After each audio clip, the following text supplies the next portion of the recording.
So, my family decided to throw one of those classic summer reunions at my cousin Jenny's place. You know the type: burgers on the grill, kids running around with water balloons, and my dad trying and failing to start the fire pit without setting his eyebrows on fire. All was going smoothly until Uncle Bob showed up with his new girlfriend, a mysterious woman named Elise. She was petite, with a short bob haircut and an enigmatic smile that never seemed to leave her face. The most intriguing part? Elise was a professional mime. Yes, you read that right. A mime. We were fascinated, albeit a little concerned about how this would play out in a backyard filled with loud family members and screaming kids. As the afternoon rolled on, Elise began to perform. Clad in her black and white striped shirt, she started with the classic trapped in a box routine, which had the little ones giggling and my grandma squinting in confusion. The adults, already a couple of drinks in, found themselves increasingly amused by the absurdity of it all.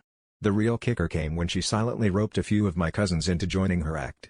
Soon, half of us were miming along, trying to escape our invisible confines while Uncle Bob cheered us on with the enthusiasm of a kid who just found out his favorite ice cream was back in stock.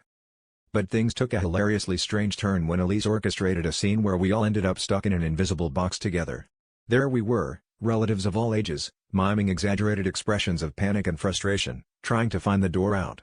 The whole scene was so absurd that even the neighbors peeked over the fence, their expressions a mix of amusement and bewilderment. The laughter was contagious, and despite the ridiculousness of it all, we were having the time of our lives. We were a motley crew of bad actors in a silent film no one asked for. It was Uncle Bob who delivered the punchline, breaking the silence with a grin that suggested he had been saving this one. He looked around at all of us trapped in our imaginary box, raised his red solo cup filled with the house's cheapest Merlot, and declared, "Well, folks, I guess we're boxed wine now."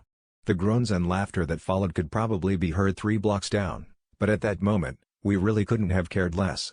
It was the perfect ending to an unexpectedly unforgettable family gathering.